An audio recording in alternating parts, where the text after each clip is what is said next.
মেঘরাজের phone calls গুলো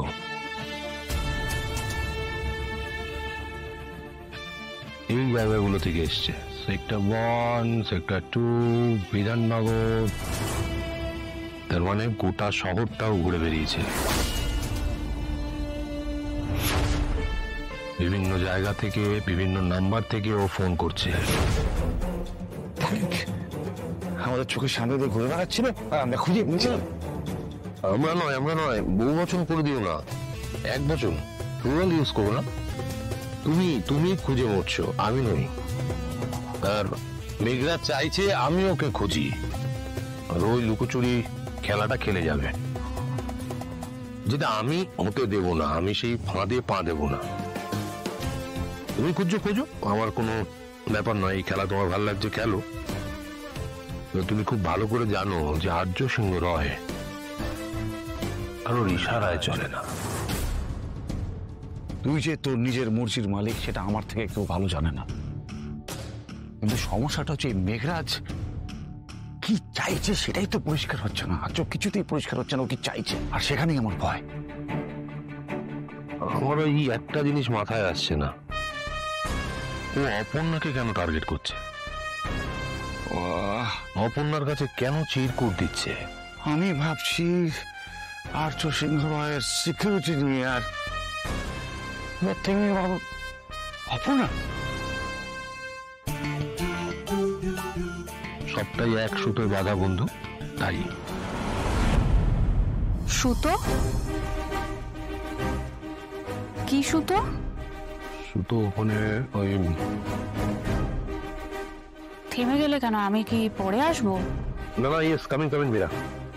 সুতো মানে ওই রাজনন্দিনী সুতো। আমি একটা আইডিয়া দিচ্ছিলাম যে শুধুমাত্র 100টা সুতো দিয়ে যদি কোনো সূক্ষ্ম শাড়ি বানানো যায়। আইডিয়াটা কেমন স্যার?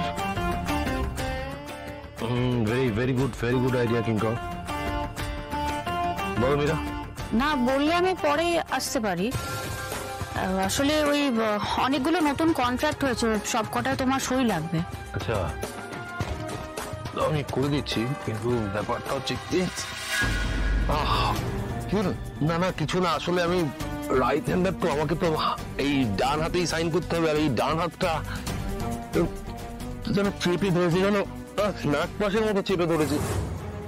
আমি ছাড়াতে পারছি না, যত চেষ্টা করতে ছাড়াতে পারছি না। আমি ছাড়াতে পারছি না, নাক পাশ চেপে ধরেছে।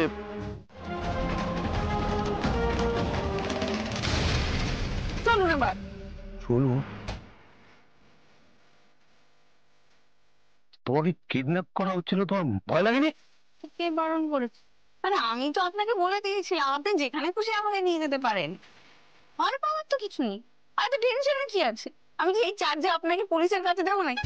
আরে তোমাকে অন্য কেউ কিডন্যাপ করতে পারতো, তোমার ভয় লাগছে না?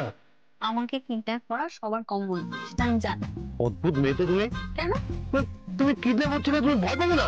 যাকে কিডন্যাপ করা হচ্ছে তার কোনো তাপ উত্তাপ নেই? আপত্তাপ থাকতো যদি আপনার জায়গায় অন্য কেউ থাকতো, তাহলে তো আমি চিৎকার করতাম, কামড়ে দিতাম। দেবো না, কামড়ে দিতাম? ডেঞ্জারাস মেয়ে তো তুমি। আমি ভালোর ভালো খারাপে খারাপ, বুঝলেন? হ্যাঁ, কিন্তু আমাকে একটা কথা বলো। আমি যখন প্রথম তোমাকে মুখ চেপে ধরলাম তখন তো তুমি আমার মুখ দেখতে পাওনি, তখন ভয় লাগেনি? আবার হাসছো কেন? একটা সিরিয়াস ব্যাপার ঘটতে পারতো তো। এসেই যাচ্ছে, আরে হাসছো কেন বলবে তো? আমার কেমন কিডন্যাপার, আমাকে কিডন্যাপও করলো, আর আমি ভয় পেলাম না বলে রাগও হচ্ছে। মহা মুশকিল তো। আমি রাগটা কিচ্ছু করিনি। আরে কি রে, কি ননসেন্স নাকি? হর্ন দিচ্ছে। আচ্ছা, আপনি যদি গাড়িটা মাঝ রাস্তায় দাঁড় করিয়ে রাখেন, হর্ন তো দেবে। হ্যাঁ ঠিক আছে, এই তুমি চলো। হর্ন দেবে না? না, এইখানে পেছন থেকে হর্ন মারার কেউ থাকবে না। তাই এবার তুমি আমার প্রশ্নের উত্তর দাও তো। কি? আমি যে কিডন্যাপ করেছি সেটা তুমি বুঝলে কি করে? আপনার কি মনে হয় কি করে বুঝলাম? আমার মানে কারণ আমি আপনার ছোঁয়া চিনি। শুধু ছোঁয়া নয়, আপনি আশেপাশে থাকলে সেটা আমি বুঝতে পারি। হাজার হাজার মানুষের মধ্যে থাকলেও আপনাকে আমি ঠিক চিনি না। কোরাসের মধ্যেও আপনার গলার স্বর আমি ঠিক খুঁজে নেব। আপনি যেখানেই থাকুন না কেন, আমি আপনাকে সবসময় চিনতে পারবো। আমার ভুল হবে না আপনাকে চিনতে, কোনোদিনও না।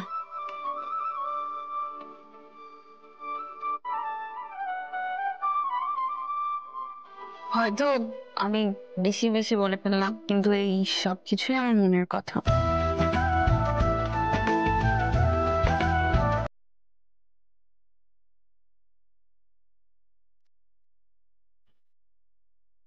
আচ্ছা, আমি যদি আপনাকে একটা জায়গায় নিয়ে যাই, আপনি যাবেন? যাবো, কিন্তু কোথায়? যদি না বলি। না বলার কি বিশেষ কোনো কারণ আছে? ধরুন আমি আপনাকে কিডন্যাপ করেছি। তুমি কিডন্যাপ? না মানে হাসলে হবে না, আপনার কিন্তু কোনো সিকিউরিটি থাকবে না। হ্যাঁ, আজকে আমার সঙ্গে কোনো সিকিউরিটি নেই। নেই? Yes. সত্যি? কারণ আমার মনে হয় যে তুমি সঙ্গে থাকলে আমি খুব সিকিউর। কোনো বিপদ, কোনো ক্ষতি আমাকে এতটুকু ছুতে পারবে না। এই কথাগুলো আমার মুখে খুব বেমানান লাগছে না? না, আমারও তাই মনে হয়। আপনি আমার কাছে থাকলে আমার কিচ্ছু হবে না, আমার একটুও ভয় করে না।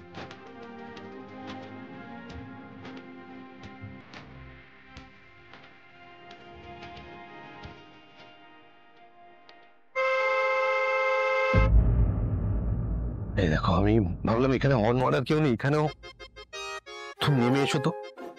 এই তুমি গাড়িটা একটু সাইড করো, আসছি আমি, নেমে এসো।